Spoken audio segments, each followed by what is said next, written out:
Jangan manja jadi orang Kristen. Dikit-dikit sakit hati, dikit-dikit marah, dikit-dikit kecewa. That's not God's standard, itu bukan standarnya Allah. Itu juga bukan caranya Tuhan ajari saya. Apalagi kalau kita berada di bawah kepemimpinan yang baik. Kalau di bawah kepemimpinan baik, kita malah justru deru perang. Bagaimana kita berada di bawah pemimpin yang buruk. Sama orang Kristen yang baik kita bisa kecewa, bagaimana dengan orang Kristen yang jahat? Sama orang Kristen yang jahat kita bisa kecewa, bagaimana kita nanti terhadap orang jahat? Gimana kau mengasihi musuh-musuhmu?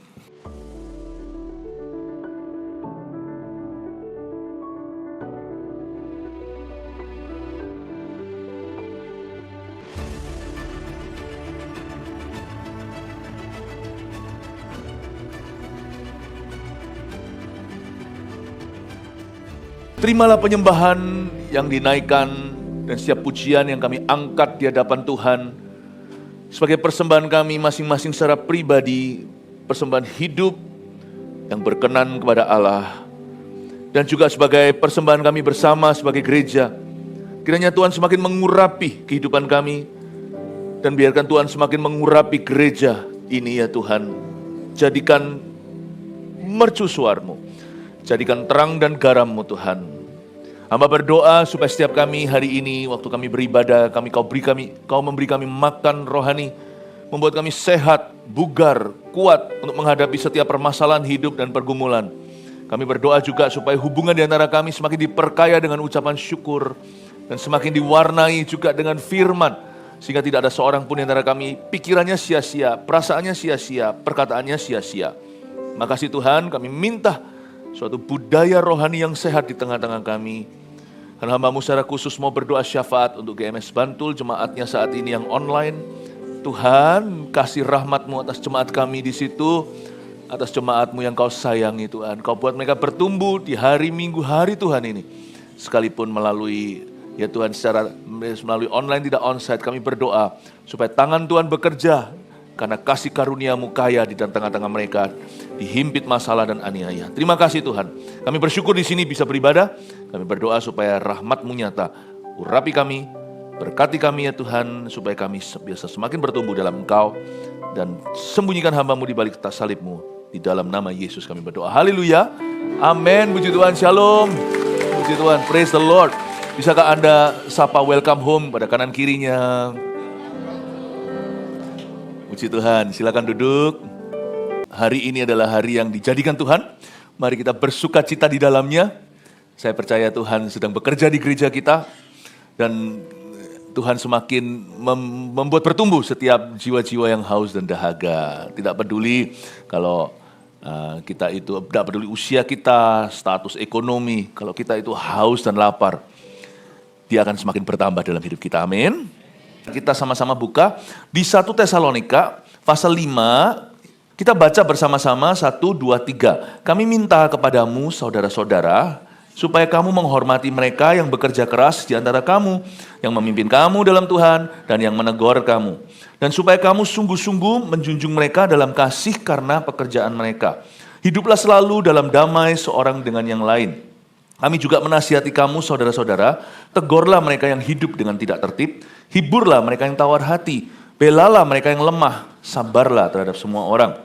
Perhatikanlah supaya jangan ada orang yang membalas jahat dengan jahat, tetapi usahakanlah senantiasa yang baik terhadap kamu masing-masing dan terhadap semua orang. Katakan amin. Budaya gereja yang sehat, hubungan dan perlakuan. Tidak sedikit sepanjang sejarah, termasuk di zaman modern ini malah justru marak dan banyak orang-orang yang kecewa sama gereja, kecewa sama pendeta, kecewa sama orang Kristen. Dan itu fatal loh akibatnya. Sampai-sampai ada orang yang akhirnya mengubah kepercayaannya, pindah agama. Nah, dilihat dari segala sisi, dua-dua salah. Kalau memang betul-betul terbukti benar, maka yang bersangkutan, yang bersalah, misalnya orang Kristen kayak pendeta atau gereja, itu benar-benar akan menghadap Tuhan. Tuhan itu yang sanggup berkata kepada seorang hambanya, enyahlah, dan kepada hamba yang lain berkata, well done, baik perbuatanmu. Jadi kita semua itu akan menghadap tahta. Tapi orang yang kepahitan juga akan menghadap Tuhan, karena kepahitan itu pilihan. Saya waktu bertobat terima Tuhan, yaitu tahun 1992, saya masih umur 18 tahun. Orang umur 18 kan masih labil. Sebenarnya kan dia masih baru saja mentas, belum lagi, masih teenager ya, masih teen 18. Dia kan masih mencari, sorry ya kalau yang masih umur 18 ke bawah, bukan berarti kalian saya sebut-sebut labil, bukan. Tetapi kalian kan masih mencari identitas. Nah, pada waktu saya baru bertobat itu, wah banyak dibentuk di dalam gereja.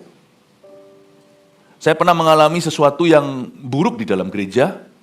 Ya, gereja, seumur hidup saya hanya di 2 gereja. Waktu saya di Vancouver, Kanada, saya bertobat. Jadi saya di gereja Indonesia di sana. Lalu setelah saya pulang ke Indonesia, saya di GMS dari dulu, sekarang, sampai selamanya. Dan saya di gereja pertama itu, ya belum ada GMS di mana-mana, belum ada misi seperti ini. Saya juga masih bertobat, ya barusan bertobat, jadi belum ada GMS Vancouver, GMS mana belum ada.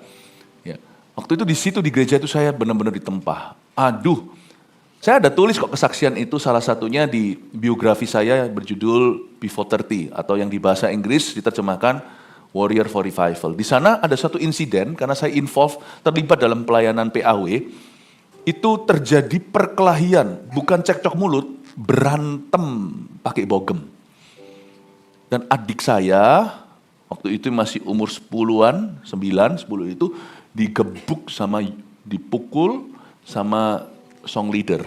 Waduh, di dalam gereja, heboh nggak, bayangin. Ya, di gereja ada MMA, Mixed Martial Art.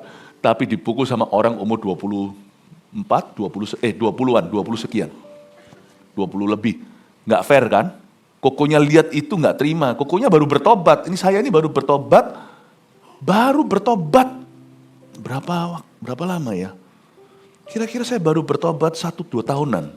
Masih bayi rohani. Dulu saya mentas dari kehidupan yang penuh perkelahian. Dulu waktu saya masih kecil, saya pernah sekolah di Indonesia, SD di sekolah Katolik. Lalu habis itu, sebelum saya pulang dari Taiwan, saya turun kelas karena tidak bisa bahasa Indonesia.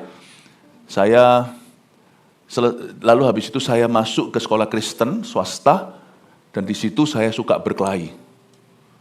Lalu dari sana dipindah sama papa. Masa lalu saya itu suka berantem, berkelahi. Nggak kelihatan ya. Semoga nggak kelihatan, jangan ada sisa-sisanya. Dulu waktu dibaptis semua masuk ke air kok, nggak ada sisa bogemnya. Lalu saya pindah ke Singapura, sekolah di Toa Payoh situ, dan saya berkelahi sama orang-orang Taiwan. Hanya gara-gara mereka kata-katain keluarga kami. Lalu mereka bully adik saya. Saya berkelahi cukup heboh itu di Balestier Road zaman itu. 30 orang Taiwan, anak-anak muda, manja, nakal, anak-anak orang kaya, pakai pentung, pakai baseball bat, 30 lawan saya 1. Wih, ini kayak filmnya Phil Ip Man Tova. Yes, pokoknya nggak usah cerita gitu, saya juga muak yang perbuatan saya zaman dahulu. Tapi intinya, itulah masa lalu saya. Dari Vancouver, Kanada, kami satu keluarga, Vancouver dari Singapura, saya ditarik papa saya, koko saya ditarik dari Texas, waktu itu sekolah. Lalu habis itu kami semua kumpul di Kanada, di situ kami pindah. Dan di Kanada itu baru 1 tahun saya bertobat, adik saya bukan dikata-katai, dipukul di gereja. Wuk! Pukul. Dan itu kalau nggak saya hentikan, dihajar, bukan hanya dipukul. Saya ya sudah nggak usah tahu bagaimana caranya saya menghentikan pukulan itu. Tapi saya tidak lukai orang itu. Itu my youth pastor, / dia merangkap koordinator PAW, / WL nomor 1 yang paling diidolakan di gereja kami. Cuma 100 orang sih, tapi dia itu kayak, wah. Bayangin ya, saya tunjukkan pada Anda ya. Kira-kira saya punya hak kecewa enggak meninggalkan Tuhan? Kira-kira saya punya hak kecewa enggak meninggalkan gereja, quit pelayanan? Tapi Tuhan bentuk hatiku demikian rupa saya dibuat mati. Saya benar-benar daging saya itu dikikis habis. I stayed, was faithful, setia. Sampai akhirnya, sampai saya pindah ke Indonesia, 14 Mei 1998, saya terbang dari Vancouver, Kanada, masuk ke Indonesia yang rusuh. Memulai pelayanan saya di sini. Itu sedikit journey saya tunjukkan pada Anda. Baru setelah itu saya berada di gereja kita sekarang, hingga sekarang ini. I have the right, aku punya hak untuk marah. Saya dikecewakan pendeta. Pendeta jauh bukan, pendeta dekat yang langsung tangani kami. Saya itu anak-anak muda. Yang mukul adik saya itu yang mendoakan saya kelepasan. Loh kok setannya pindah? Paham ya? Yang doakan saya kelepasan itu loh. Yang hajar adikku. Coba bayangkan. Sebagai seorang yang pernah belajar bela diri, dulu pada waktu saya belajar bela diri, makanya kalau Anda panasan, anak Anda panasan, jangan diajari itu. Tapi saya dulu belajar bela diri, saya disumpah oleh guru-guru bela diri itu. Yaitu tidak boleh pukul wanita, nggak boleh pukul anak kecil. Jadi saya nggak respect kelihatan orang umur 20, 24, pukul anak umur 9, umur 10. Tapi akhirnya saya berhasil mengampuni karena kasih karunia Allah. Benar-benar, saya tidak mau kecewa. Saya berhak untuk kepahitan sama hamba Tuhan. Ini orang yang doakan saya kelepasan. Jadi, tapi saya mengerti sesuatu. Tuhan, kalau Engkau taruh aku di sini, pasti Kau punya rencana. Aku tidak mau lari dari panggilanku. Bentuk aku. Saya cuma doa itu, bentuk aku. Sakit. Bentuk aku Tuhan. Orang Kristen kok gini. Tapi saya tetap Kristen tuh. Sampai hari ini saya tidak pernah jadi non-Kristen setelah saya lahir baru. Saya tetap mengasihi Yesus. Saya terus ingatkan Yesus beda, Yesus beda. Orang bisa salah, Yesus gak begitu. You see, kepahitan itu pilihanmu juga. Orang itu nanti kalau gak bertobat, dia pasti akan ditanyai sama Tuhan di akhirat. Tapi saya juga akan ditanya, kenapa kamu kepahitan? Paham ya? Makanya penting sekali tentang hubungan dan perlakuan kita terhadap satu dan yang lain. Itu semuanya, itu akan membentuk budaya hidupmu, budaya rohanimu. Karena itu saya ingin kita mengerti bahwa tidak ada alasan untuk kita itu ngambek rohani, kecewa, nggak ada alasan kita kecewa keciwi. Apa itu? Nggak ada alasan kita untuk kepahitan. Tidak ada alasan. Perlakuan orang terhadapmu itu satu hal. Tapi hatimu adalah keputusan pribadimu. Itu hal lain. Tapi selama itu bergantung pada kita, usahakan perdamaian. Selama itu tergantung pada dirimu, kejarlah persatuan. Karena kita dipanggil kepada damai sejahtera. Saya ingat setelah saya pulang ke Indonesia, ini kok saya dibawa kesaksian dulu, nanti saya jelaskan ayat-ayat ini, don't worry. Pulang ke Indonesia, terjadi revival di Ungaran. Itu kejadian kalau nggak salah tahun 94-an. Tapi setelah itu saya 93, 94. Lalu saya bertobat 92, lalu tahun 95 di Ungaran terjadi revival kebangunan rohani. Saya merasa sudah tertebuskan semua pengalaman buruk saya di Vancouver, Kanada. Ternyata pada waktu saya di Ungaran, Tuhan balaskan dengan kebangunan rohani. Saya seperti melupakan Vancouver. Tahun 96 saya lulus. Banyak pelayanan di Ungaran, banyak pelayanan di pedesaan. Saya udah nggak, saya nggak kepingin kembali ke sana. Trauma. Roh Kudus ngomong sama saya seperti ini. Kamu kembali ke situ. Sebelum aku panggil kamu kembali ke Indonesia selamanya, kamu kembali ke Vancouver, Kanada. Kan pada waktu itu saya belum ada komitmen gimana, saya belum menikah, jadi saya masih punya pilihan mau tinggal di sini, tinggal di sana. Tapi Tuhan ngomong sama saya dengan jelas, kamu kembali, ambil mahkotamu yang hilang. Kamu harus menang. Saya masih ingat tuh tahun 97 itu, saya balik ke Vancouver. 1 tahun tuh saya kejar kakak rohani saya ini. Saya cuma kejar dia. Kejar apa? Untuk diajar? Bukan. Saya kejar dia, ingin sekali bertemu, dan saya ingin sekali untuk mengatakan kepadanya, aku mengasihimu. 97, saya ketok pintu. Tidak ditemui. Seperti orang yang, seperti penagih hutang. Padahal sebenarnya, kalau mau hitung-hitungan, dia yang hutang sama keluarga saya, bukan saya yang hutang sama dia. Setelah kejadian itu, saya ampuni dia. Tetapi setelah itu saya mau lebih dari ampun. Saya tidak mau berhenti sampai pengampunan. Mahkota itu kan berlian. Saya tidak mau berhenti di perak. Saya berkata, saya mau sampai titik di mana saya bisa ngomong sama dia face to face sekali lagi. I have nothing against you. Aku tidak pernah mendendam sama kamu. I love you. Saya mau ngomong sama dia, I love you. Saya kejar dia itu seperti orang penagih hutang. Berapa kali saya ketuk pintu, kejar lagi ke tempatnya tunangannya, cari lagi ke sini sana. Tidak ditemui. Pernah sekali saya datang ke rumah. Waktu itu saya dengar suaranya di atas sana. Lalu tunangannya berkata, dia nggak ada. Bayangin gengsi saya itu diinjak-injak di tanah. Padahal saya sudah menjadi seorang pembawa kebangunan rohani di Ungaran. Terjadi revival, Pastor Moro bertobat, Pastor siapa, Pastor hari ini. Ada Pastor Bernard, Pastor Lipi, Pastor Yohanes, itu semua hasil dari revival di Ungaran.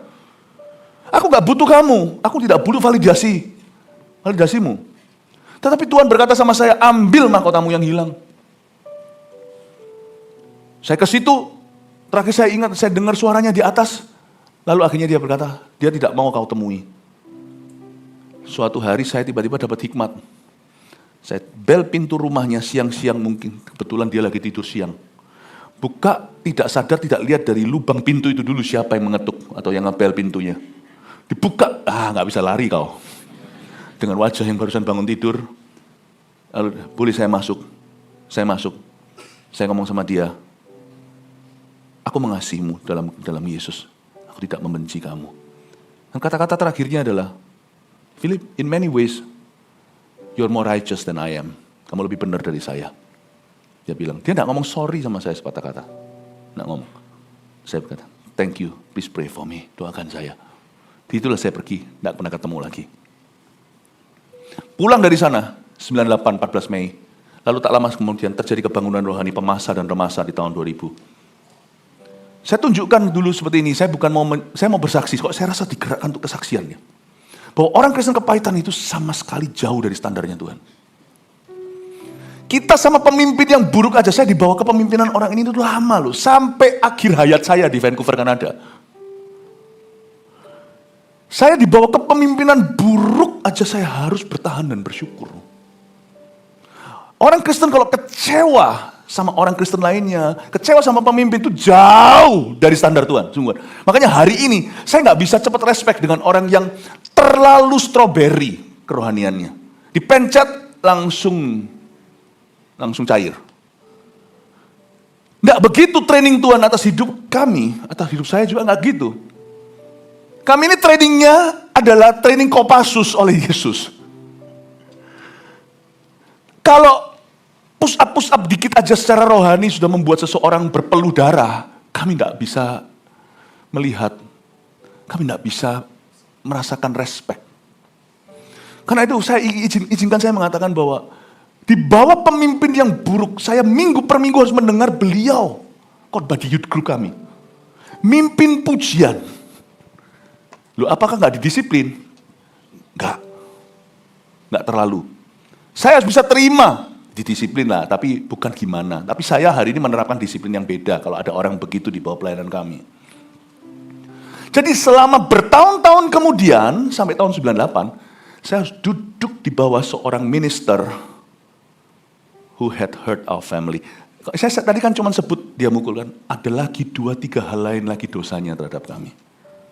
Saya tidak akan sebutkan, dan secukupnya saya ceritakan, supaya Anda tahu bagaimana Allah membentuk hamba-hambanya. Gimana Tuhan sepatutnya membentuk hamba-hamba yang sejati, yaitu Anda dan saya. Bagaimana Tuhan membentuk orang Kristen yang sejati. Jangan manja jadi orang Kristen. Dikit-dikit sakit hati, dikit-dikit marah, dikit-dikit kecewa. That's not God's standard, itu bukan standarnya Allah. Itu juga bukan caranya Tuhan ajari saya. Apalagi kalau kita berada di bawah kepemimpinan yang baik. Kalau di bawah kepemimpinan baik, kita malah justru deru perang. Bagaimana kita berada di bawah pemimpin yang buruk. Sama orang Kristen yang baik kita bisa kecewa, bagaimana dengan orang Kristen yang jahat? Sama orang Kristen yang jahat kita bisa kecewa, bagaimana kita nanti terhadap orang jahat?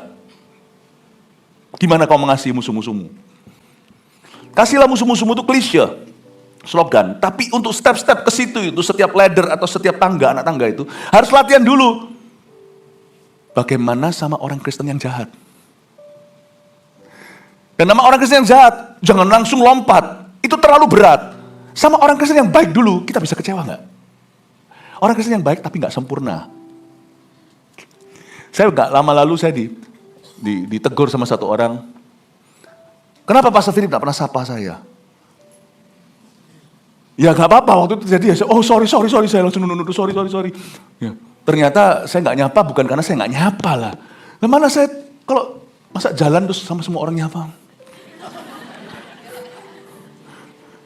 Susah loh. Apalagi kalau ada orang dada-dada sama orang lain, kita gak tahu kan, kita di tengah-tengah. Oh ternyata, kita cuek salah, terlalu ramah, dikira orang GR. Jadi pernah juga saya gak kesapa, bukan karena apa. Untungnya orang ini gak kecewa. Coba bayangin, ada orang yang benar-benar kecewa karena gak pernah disapa sama gembalanya. Gak pernah disapa. Coba, itu perbuatan jahat kah? Kalau sama orang baik aja tapi gak sempurna, gak sempet nyapa. Itu kita bisa kecewa. How strawberry are you? Paham ya? Saya sebelum ngomong tentang budaya gereja yang sehat dulu, saya mau bicara dulu tentang orang Kristen yang tahan banting. Orang Kristen yang tidak mudah menyerah. Nah, mari kita sekarang baca ayatnya. Nah, sekarang saya mulai bahas. Kami minta kepadamu, kata Paulus, saudara-saudara, supaya kamu menghormati mereka yang bekerja keras di antara kamu, yang memimpin kamu dalam Tuhan, dan yang menegur kamu. Dan supaya kamu sungguh-sungguh menjunjung mereka dalam kasih, karena pekerjaan mereka, hiduplah selalu dalam damai seorang dengan yang lain. Kalimat terakhir tadi, hiduplah dengan damai seorang dengan yang lain. Kalau itu up to you, kalau itu tergantung pada kita, berdamailah dengan semua orang. Tetapi damai itu tidak bisa diusahakan satu sisi. Jadi kita berusaha berdamai dengan orang pun masih ada orang yang tidak akan menyambut tangan kita.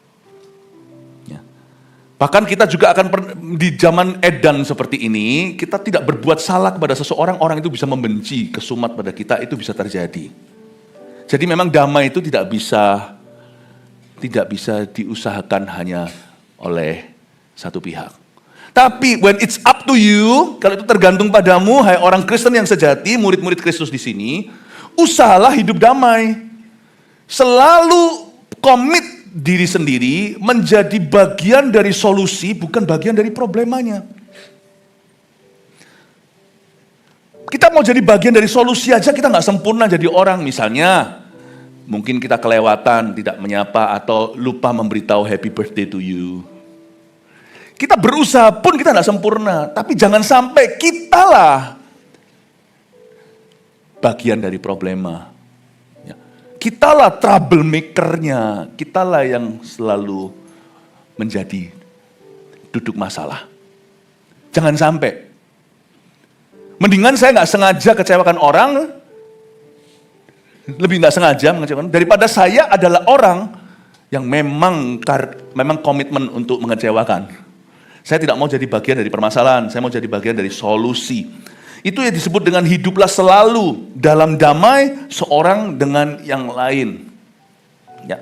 Suami istri komitmen saling mengasihi pun tetap masih ada missing link, masih ada hal-hal tertentu yang kita kelewatan. Nah ya nggak apa-apa kalau sampai begitu, jangan gengsi kalau semuanya ditegur sama istrinya. Papa sekarang kok sudah cuek, gak pernah memperhatikan dan sebagainya. Jangan berkata, mana? Jangan. Oh ya sorry. Maaf ya, aku akan berusaha lebih baik. Tapi jangan menjadi seorang suami yang menjadi biang keroknya, yaitu orang yang mengecewakan keluarganya.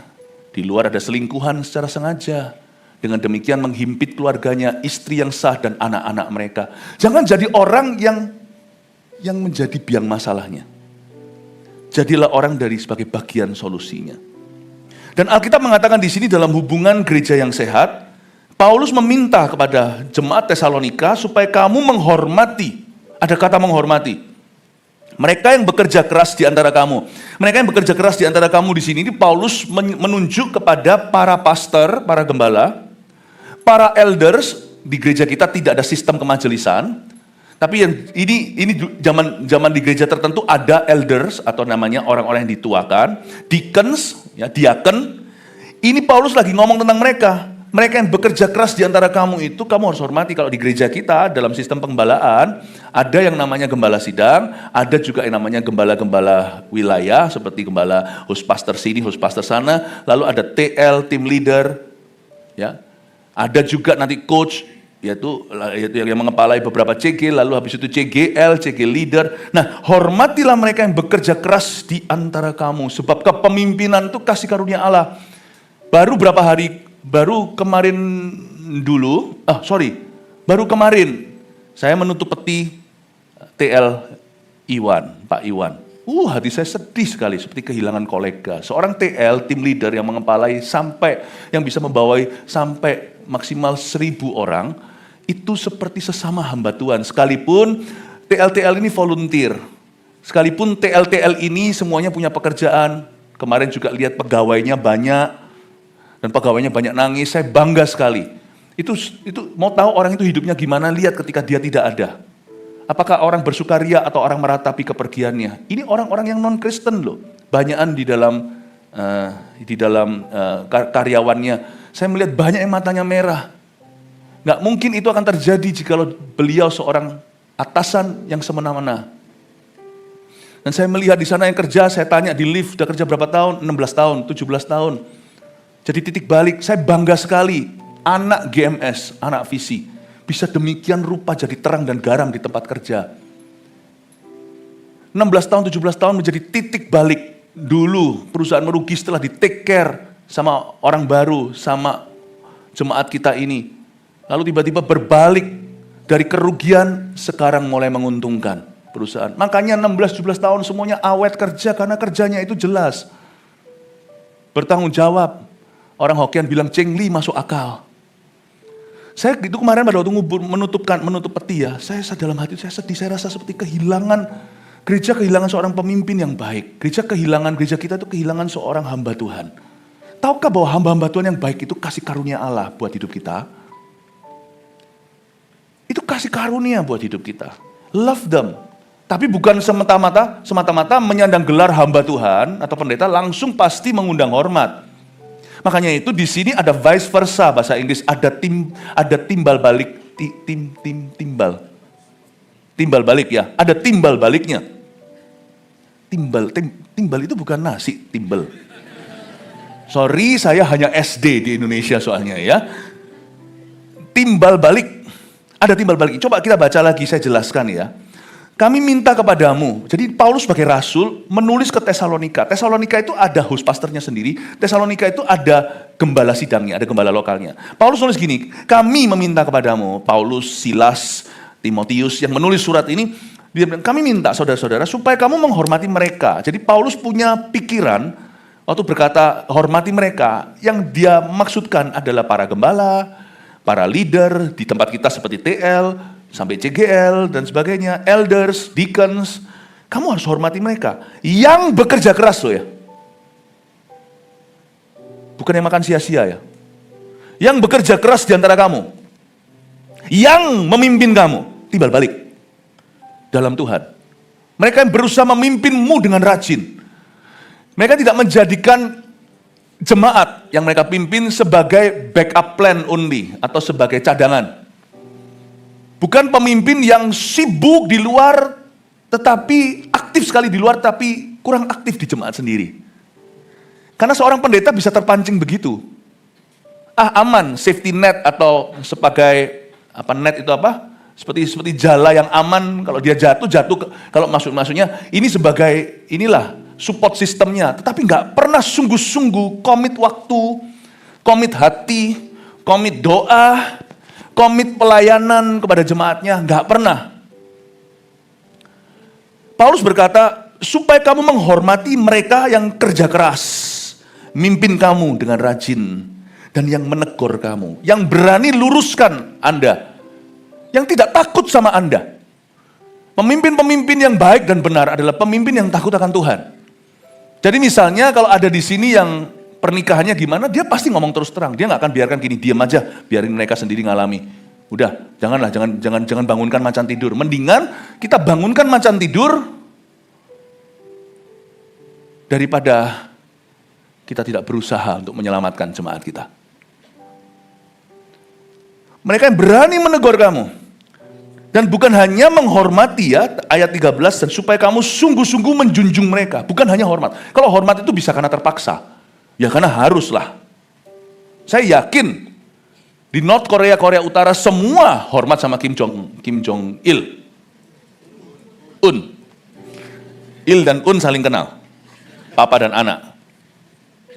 Kim Jong Un, mereka pasti akan sangat hormat, tetapi menjunjung mereka dalam kasih. Apakah mereka sungguhan mengasihi? Tanda tanya. Jangan berhenti sampai hormat, kasih mereka dengan tulus karena pekerjaan mereka. Budaya yang sehat dalam gereja adalah kita menjunjung tinggi dengan kasih, dengan hormat, orang yang memimpin dan berjaga atas jiwa kita. Karena kita akan sangat butuh mereka. Kita akan sangat butuh mereka. Saya gembala senior ya, gembala sidang ya. Tetapi saya bersyukur misalnya, waktu anak-anak saya bertumbuh dewasa di rumah kami. Vanessa, Jeremy, dan Warren. Ya, satu sudah menikah, satu jadi hamba Tuhan. Satu lagi sekarang masih sekolah di tempat jauh. Kuliah. Tapi waktu mereka beranjak dewasa, saya sangat-sangat menghormati. Meskipun di dalam tangga organisasi, mereka pemimpin-pemimpin anak-anak saya, gembala-gembalanya, di bawah saya gembala seniornya. Mereka junior saya. Gembala-gembala yang mengembalakan. Tapi saya tahu menempatkan diri, ada waktunya ketika saya berbicara sebagai atasan mereka, gembala seniornya, waktu dalam rapat segalanya, maka saya punya otoritas. Tapi kalau soal membesarkan anak, saya gandeng hamba-hamba Tuhan ini, yaitu Kak Pau Pau, Pastor Pau Pau yang dari Eagle Kids, dan juga Pastor Margaret yang dari AOG. Saya bersyukur kehadiran mereka membantu kami untuk membesarkan anak-anak kami. Bukan hanya sampai berhenti sampai Kak Pau Pau. Kak Jason, itu sangat-sangat dekat. Itu ngajari anak saya Warren waktu masih kecil, masih cabi, sekarang tinggi. Berani di depan kamera, lalu tentang pengumuman membuat satu announcement dengan kakaknya. Saya bersyukur untuk para kakak-kakak ini. Saya nggak bisa besarkan anak saya sendiri. Ada waktunya di mana dimensi di luar orang tua itu diisi oleh pemimpin-pemimpin rohani yang bisa dipertanggungjawabkan. Itu ada waktunya, bukan berarti suara saya kurang didengar sama anak. Enggak, hubungan dengan anak sangat baik. Tapi ada perspektif-perspektif yang bukan ortu, orang tua. Anak-anak saya itu bisa menimba dari kakak-kakak ini. Dan mereka tidak harus menimbanya dari papa mamanya saja. Karena orang tua itu terbatas. Kita harus sadari, waktu anak masih kecil, balita apa, mereka butuhnya itu 100% sama kita. Tapi waktu mereka remaja, mereka bukan hanya vertikal, tapi mereka juga membutuhkan sesuatu yang horizontal, yang sedikit vertikal, yang sedikit miring begini. Depan pemimpin-pemimpin yang ada di dalam gereja. Rekan-rekan sebaya, saya bersyukur mereka bertumbuh di Eagle Kids. Mereka jadi mendapatkan pelatihan tiap minggu itu seperti mendapatkan pelatihan jadi people person. Tiap minggu itu seperti ada ngalami training leadership. Bayangin, mana kita cari? Bayar berapa di luar sana? Di gereja tiap minggu anak kita ditempa dengan leadership. Diajari untuk menjadi pemimpin. Coba bayangkan. Saya bersyukur untuk Kak Pau Pau, Pastor Margaret Wu. Saya bersyukur untuk Kak Jason. Saya bersyukur untuk yang di AOG dulu yang memimpin anak-anak saya satu persatu. Karena anak saya bisa menimba dari mereka. Apa yang diajarkan papa mamanya. Di rumah dalam takut akan Allah. Dan waktu saya bicara kepada Kak Popo, sebagai status saya sebagai orang tua, saya hormati mereka. Padahal mereka di bawah saya atasannya. Tapi kalau saya tahu, waktu saya bicara sama mereka dalam kapasitas sebagai orang tua Vanessa, orang tua Jeremy dan Warren, saya respect mereka sebagai hamba Tuhan atas anak-anakku. Bahkan yang bukan pendeta, yang volunteer, punya restoran, punya apa. Tetapi kakak di Eagle Kids, mau dipindah ke Army of God, mau dipindah ke yang lain, gak mau, karena bebanku dari Tuhan adalah untuk anak-anak. Dia bukan pendeta, tapi anak saya panggil Kak. Dan banyak menimba perkara-perkara Kristus dari hidupnya. Saya respect, padahal dalam tangga organisasi saya jauh di atas saya senior, gembala seniornya. Tapi waktu saya bicara sebagai papanya Warren, saya respect. Kak Jason, ini budaya gereja yang sehat itu akan mengcover keluarga kita. Karena itu orang tua, kita semuanya, kita semua yang di dalam pelayanan, di dalam gereja, kita harus belajar untuk menghormati, menjunjung dengan kasih mereka karena pekerjaan mereka. Poin nomor 1 dulu untuk munculkan di depan. Budaya gereja yang sehat, hubungan dan perlakuan. Number 1, hormati dengan kasih mereka yang memimpin dan melayani. Hormati dengan kasih. Because you will need them. Your marriage will need them. Pernikahanmu akan membutuhkan mereka. Bisnis juga akan memberkati mereka. Akan membutuhkan mereka. Bisnis Anda, sekalipun mereka nggak ngerti bisnismu. Tapi mereka mengerti hatimu. Dan nanti hatimu itu yang menentukan keputusan-keputusan bisnis Anda. Keputusan bisnis itu nggak cuma dibuat di sini loh. Banyak orang kira hanya dibuat di otak. Salah. Berapa banyak orang jatuh bisnisnya, meskipun otaknya tahu itu salah, tapi karena dia tamak. Tahukah, your business life, kehidupan bisnis Anda akan sangat membutuhkan gereja. Akan sangat membutuhkan para pemimpin rohani. Akan sangat membutuhkan orang-orang ini yang bekerja keras, yang memimpin kamu dalam Tuhan, yang menegur kamu. Akan sangat butuh. Tapi kita-kita yang sedang di posisi kepemimpinan, kita juga harus tahu diri. Jangan berbuat seolah-olah ingin memerintah atas umat Allah atau memiliki mereka. Jangan memanfaatkan siapa-siapa. Kalau kita volunteer di dalam pekerjaan kita, dalam pengembalaan sebagai pemimpin segalanya, percayalah Tuhan sudah buka keran nanti keuanganmu dari usaha dan bidangmu yang kau tekuni. Lakukan segala sesuatu di dalam ministry itu just for the Lord, hanya untuk Tuhan. Kalau full timer gimana? Full timer juga benar-benar digaji, dikasih salary, tapi bukan karena pelayanan kepada jemaatnya, tapi karena back office atau karena perkantorannya. Para full timer itu kerja siang, jangan kira kami ini hanya berdoa. Kerjaan kami itu dari orang lahir sampai orang mati. Dari editor jadi konselor. Kadang-kadang juga jadi guru bahasa Inggris. Mungkin ngetik ini salah. Dan pekerjaan kami banyak sekali, rapat demi rapat segalanya. Nah untuk itu, karena setiap orang perlu menyambung kehidupan dan punya keluarga. Waktu dia di dalam kantor perkantoran, dia dihargai waktu bekerjanya. Tapi waktu kami melayani di antara umat seperti ini, we don't get paid. Sama dengan volunteer, kita lakukan itu karena Tuhan. Kita lakukan karena Tuhan Yesus. Karena itu setiap orang-orang yang memimpin di dalam gereja harus tahu diri. Kita tidak boleh memanfaatkan orang lain atau memanfaatkan ministry. Cuman kan tidak ada, saya tidak baca ayatnya, ayatnya ada lagi di surat Petrus dikatakan bahwa janganlah kau bertindak seolah-olah kau memiliki mereka. Ingat ya, orang-orang yang memimpin di sini baik volunteer atau full timer, baik pendeta atau bukan, tapi kalau Anda ada di tangga kepemimpinan, please remember kata-kata di ayat 13, supaya kamu sungguh-sungguh menjunjung mereka. Ini adalah perintah Paulus, ini adalah surat Paulus kepada jemaat. Kamu harus junjung ya mereka dalam kasih. Perhatikan ini, karena apa? Pekerjaan mereka. Ingat loh ya, karena pekerjaan mereka. Kepemimpinan itu membuat kita jadi gantengnya tambah 2 poin. Jadi wibawanya bertambah karena pekerjaan kita. Kalau kita diperlakukan secara khusus atau istimewa, itu karena pekerjaan kita. They call you pastor, itu privilege. Kita juga boleh gampangkan, kita harus ingat, I'm not special. Orang yang memimpin harus ingat, aku nggak istimewa, aku nggak spesial. Aku istimewa hanya karena pekerjaanku. Paham ya? Saya pernah ditunjukin video oleh seseorang bagaimana mereka menemukan Bill Clinton sedang jalan sebagai orang rakyat biasa, masuk ke sebuah library di Amerika. Oh, diajak ngomong sama bystander. Ini zaman sebelum AI. Oh, sekarang AI atau bukan, ya kan? Semua sekarang hari-hari ini curiga sama AI. Bill Clinton, orang biasa, Paul. Dia masuk, ya memang dia rapi, ex-presiden ya kan. Mungkin masih ada secret service-nya, tetap akan seumur hidup kan biasanya mereka akan dapat yang namanya penjagaan, tapi nggak seketat dulu. Dulu coba snipernya, apanya, semua langsung mendarat dulu. Langsung The Beast itu mobilnya presiden. Lalu habis itu helikopternya US number 1, bukan hanya Air Force One yang pesawat. Wah semuanya. Kenapa semua fasilitas itu? Karena dia waktu itu adalah presiden yang menjabat. Tapi sekarang dia sudah tidak punya pekerjaan itu. Dia tetap dipanggil sebagai Presiden Clinton, tapi dia no longer bukan lagi presiden atas United States. Sekarang Trump. Dia pergi masuk ke library biasa, meskipun di belakang mesti ada penjagaan satu orang atau 2 orang. Biasa. Ingatlah, kalau orang itu memperlakukan Anda istimewa, itu karena pekerjaan Anda. Itu karena pekerjaanmu. Ya, saya kadang-kadang kalau ketemu sama orang, ini wah pendeta, ganteng, bener dah ganteng. Ini kemarin itu loh, ini loh, FC itu loh yang ganteng. Kita nggak ganteng, saya itu nggak ganteng lah.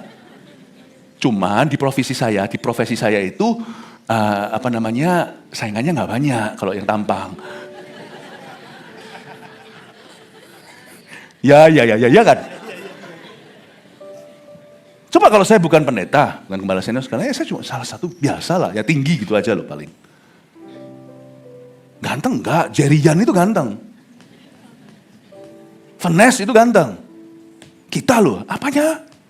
Tapi karena kita kena spotlight ini, saya bicara ke kehidupan orang, bahwa firman ada karisma, gantengnya naik 2 poin. Ngerti nggak? Coba Pastor Raymond, berdiri dong. Berdiri, lihat ya jemaat. Apanya yang ganteng? Lebih ganteng Pastor Raymond sedikit dari saya. Saya lebih ganteng banyak. Jadi kalau kita bisa di restoran, ya kan, terus ada jemaat kata, oh Pastor Felix, kita dibayari. Itu saya sungkan pol. Aku sudah dibayari kok. Aku sudah ada salary. Kalau saya berani makan, saya berani bayar. Kalau enggak usah keluar. Jadi karena itu setiap kali kalau saya sudah disapa, saya curiga. Pernah sekali, ini saya ngomong apa adanya ya, saya kan jarang-jarang, kan saya nggak siap minggu di sini, jadi ngobrol-ngobrol, nggak apa-apa ya, kayak meja makan ngobrol-ngobrol gitu aja ya, santai ya. Dan saya sama istri saya selalu, oke, kanan, kiri semua, sama-sama bayari semua. Kita cepet-cepet di itu kita bayar. Bukan karena saya kaya raya, cuman saya mau dahului. Bayarin, oke sudah dibayar. Datang, Pak sudah dibayar sama sebelah sini. Aduh, ya sudah, yang sebelah kiri saya bayar. Makanya jangan nyapa saya, supaya nanti saya enggak terus bayarin. Saya kalau dibayar gak enak saya. Karena saya pekerjaan saya, kalau enggak saya kan bukan siapa-siapa. Dan kalau sampai saya kena dibayarin, kadang-kadang saya kalah, terbayarkan, dibayarin gitu. Saya ingatkan diri sendiri, I'm not special, it's my job. Pekerjaanku, dan itu pekerjaanku pasti telah memberkati orang itu. Tuhan, terima kasih untuk makanan ini. Gak seberapa memang, tapi saya selalu bersyukur. Syukur itu jangan hanya di awal makan, akhir makan, apalagi kalau dibayarin orang gitu. Apa sih? Saya terus doa, Tuhan, aku berdoa, orang itu diberkati. Saya selalu tanya, nomornya berapa nomornya? Nggak ada Pak, orangnya sudah pergi. Yang mana tadi yang itu? Aduh, nggak enak di hati. Tapi Tuhan bilang, terima saja. Tapi ketika saya terima apa adanya, saya doa, saya kata, Tuhan, ini mengingat, terima kasih Tuhan aku terima ini. Dan ini mengingatkan saya untuk saya lebih sungguh-sungguh jadi pendeta. Karena saya hidupnya berarti buat orang lain. Hidupku berdampak berarti, dan hidupku itu kena ke orang lain. Ini mengingatkan saya. Bukan kayak, oh ya sepatutnya. Entitlement, rasa berang. Oke, besok ya sana yang bayari, besok lusa sana. Lu kira lu siapa? Lu kira lu siapa? Budayanya gak sehat kayak gitu. Budaya gak sehat dalam gereja kadang-kadang dimulai dari pendetanya. Tapi kalau pendetanya sehat, biasanya akan sehat nanti. Papa itu kalau sehat di keluarga, kemungkinan besar keluarganya sehat. Ya, papa kalau toksik, biasanya juga akan toksik tuh satu keluarga keracunan. Saya hanya ingatkan saya harus sungguh-sungguh. My job itu berarti buat orang lain, sampai orang itu belan-belanin begini. Jangan pernah merasa diri istimewa. It's your job, you see, Bill Clinton. Semua the beast, semua ini, semuanya. Dan kalaupun kita harus menerima perlakuan tertentu di dalam pelayanan, karena kita adalah pemimpin, mawas diri, always be humble. Selalu merasa tidak layak menerima hal-hal itu. Wislah, jangan terlalu banyak distraksi dan gangguannya. Just do your job, titik. Gembalakan orang, just do your job. Sebagai TL, udah gak usah banyak gayanya. Sebagai gembala pendeta, gak usah banyak gaya. Coach, gak usah banyak gaya. CGL, gak usah banyak gaya. Just do your job. Embel-embelnya itu gak usah. Kalau saya orang kerja, orang di dalam bisnis misalnya. Aku pelayanan, udah gak usah ada embel-embelnya. Tidak ada power syndrome apa. Aku kerja di sini, aku sudah mencukupkan diri. Aku punya keluarga, aku mencukupkan diri. Mereka anggap aku sebagai bapak rohani, biar mereka anggap gitu, aku gak bisa apa-apa. Tapi janganlah kita itu berusaha coba seolah-olah membapak-bapakkan diri. Gak usah, di rumah sudah punya anak. Gak usah membapak-bapakkan. Orang lain menganggapmu bapak, itu urusan mereka. Itu membuatmu harus lebih sungguh-sungguh lagi menjalankan tanggung jawabmu. Hati-hati loh, orang udah menganggap dirimu begitu. Cukupkan dirimu. Kalau saya cukupkan diri, di rumah saya sudah punya 3 anak. Lebih dari cukup. Saya tidak akan membapak-bapakkan. Tapi benar-benar memperlakukan sebagai anak itu adalah urusan kita. Jangan banyak gaya. Karena di zaman ini sekarang banyak orang ekses-eksesnya gak perlu. Just do your job. Apakah job kita? Coba lihat ayat 14. Kami juga menasihati kamu saudara-saudara, tegurlah mereka yang hidup dengan tidak tertib. Itu job deskripsi. Hibur mereka yang tawar hati. Yang gak tertib, berani, kita harus berani tegur. Harus tegur, gak peduli dia siapa. Di gereja kita, orang kaya, orang miskin kena tegur semua. Meskipun dalam menegur misalnya kalau orang miskin, sebenarnya kita semua miskin sih, apa sih kaya? Barang siapa, berbahagia orang yang miskin di hadapan Allah, di hadapan Tuhan, semua orang itu miskin. Tapi saya pinjam terminologinya atau pinjam kata-kata dunia, oke? Kaya miskin segala ya. Kalau kita tegur orang yang merasa dirinya miskin, ditegur. Nanti dia berkata, beraninya tegur saya. Kalau kita tegur orang yang kaya, kiranya, aku disentimen ini. Untuk membuktikan pencitraan bahwa sana berani tegur orang kaya. Peduli amat mereka mikir apa. Orang yang gak hidup tertib, gak peduli status ekonomi sosialnya. Beritahu sama mereka di mana mereka jalan salah. Tapi selalu lakukan dengan kasih. Hiburlah mereka yang tawar hati. Ada banyak sekali pelayanan hari-hari ini, gak usah dicari-cari. Orang menunggu-nunggu untuk dilayani karena mereka tawar hati. Ekonomi kayak gini dan sebagainya itu, sebuah doa aja bisa mengangkat spirit orang itu. Belalah mereka yang lemah. Puji Tuhan. Puji Tuhan, banyak hal yang bisa kita lakukan sebagai gereja. Sabarlah terhadap semua orang. Itu job deskripsi. Poin nomor 2. Ya. Budaya sehat, gereja yang sehat, hubungan dan perlakuan. 2, perlakukan dengan bijak setiap orang sesuai kebutuhannya. Makanya saya bersyukur di gereja kita, ada CG. Ada CG. Saya kemarin baru pulang dari Korea, di salah satu gereja terbesar di Korea Selatan. Di sana ya, pendeta-pendetanya kasihan. Mereka itu full timer, ada tenaga pendeta sekian puluh, dan setiap pendeta setiap hari, karena mereka tidak ada CG, jadi setiap hari mereka harus visit 5 keluarga. 5 keluarga. Dan mereka itu nggak berhenti, dan saya lihat mereka semuanya letih. Capek semua. Saya ngomong sama mereka, kalau di tempat kami lakukan itu lewat CG. Tercover semua, nggak ada pukul rata semuanya. Dan juga kalau 5 orang setiap hari kita datangin, kan cuma sebentar di sini pergi kemudian bel pintu sana lalu ke rumah berikutnya. Nggak dapat banyak, orang-orang nggak akan tergenapi. Lalu habis itu tuh datang lagi dilayani, perlu sekian waktu menunggu. Saya bilang kalau tempat kami ada CG. Puji Tuhan ya, perlakukan dengan bijak setiap orang sesuai kebutuhannya. Di CG itu ini dapat. Setiap orang akan satu-satu kita fokusi. Kalau semua harus ketemu sama kami, misalnya semua harus ketemu sama saya, nggak mungkin, saya bukan Roh Kudus. Tapi puji Tuhan, di gereja kita ada budaya CG, itu sehat. Di Korea gereja itu jumlahnya 100.000 orang. Hari ini jemaat kita 130.000 yang hadir regularly setiap weekend. Kalau secara membership lebih banyak, karena banyak jemaat kita tersebar di mana-mana yang tidak ada gereja kita malahan. Nah, coba bayangin mereka dengan cara begitu mereka bekerja. Kita bisa mati berdiri kalau pakai cara mereka. Bukan hanya itu, kalau kita lelah sih nggak masalah. Tapi kalau jemaat nggak mungkin bisa satu-satu tersalurkan, terlayani kebutuhannya, nggak mungkin. Perlakukan setiap orang sesuai dengan kebutuhannya. Terakhir, kita lihat ayat yang ke-15, dengan ini saya selesai. Perhatikanlah supaya jangan ada orang yang membalas jahat dengan jahat. Tapi usahakanlah senantiasa yang baik terhadap kamu masing-masing dan terhadap semua orang. Ada kalimat, jangan balas jahat dengan jahat. Ada kata-kata, usahakan yang baik, usaha jadi orang baik. Kita nggak usah berusaha jadi orang benar. Jadi orang benar itu adalah usaha Tuhan. Kebenaran kita terima bukan karena perbuatan, tapi karena iman. Tapi jadi orang baik itu usaha kita. Perhatikan ya Bapak Ibu Saudara, ini budaya yang sehat, budaya orang Kristen yang sehat. Jadi orang baik, orang Kristen itu sudah jadi orang benar, karena dibenarkan oleh darah Yesus. Tapi banyak orang tidak berhasil dari itu, tidak berhasil beranjak ke level berikutnya.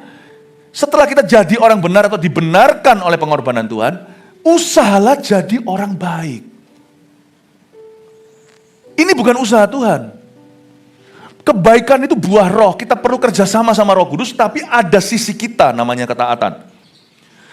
Terhadap kamu masing-masing itu terhadap saudara seiman, lalu terhadap semua orang. Kalau kita bisa baik terhadap orang Kristen dulu, kita bisa nanti menjadi orang Kristen yang baik di masyarakat. Tapi sekarang ya, coba pikirkan ya, orang Kristen yang baik itu nggak banyak. Orang Kristen nggak baik. Karena itu poin nomor 3 tulis ini dulu, kejarlah kebaikan hati, bahkan saat disakiti.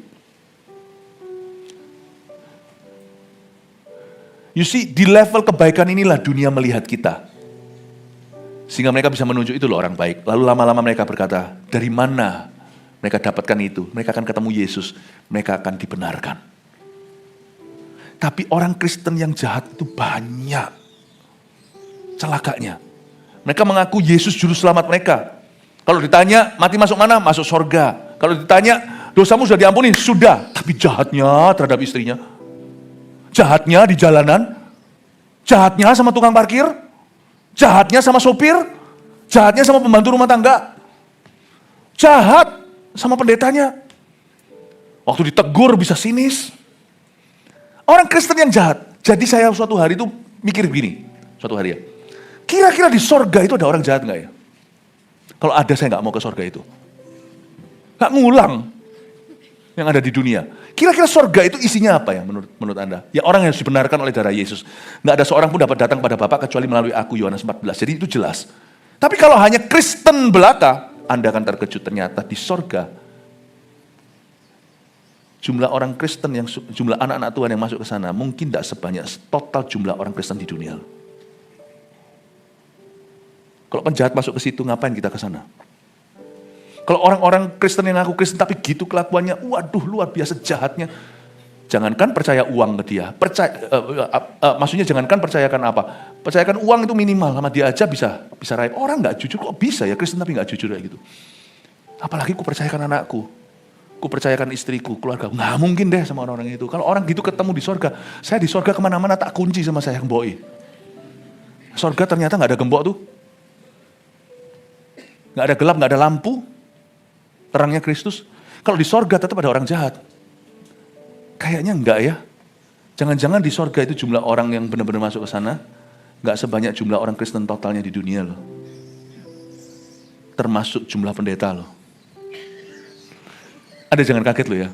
Suatu hari kalau kita di sorga, not as many as you think yang masuk ke sana. Karena Tuhan berkata, pemburit, penjahat tidak akan masuk dalam kerajaanku. Karena itu orang Kristen mesti baik hati. Saya waktu baca ini saya mendapatkan satu kesimpulan. Churches, gereja harus diisi dengan orang-orang baik. Dan orang-orang benar.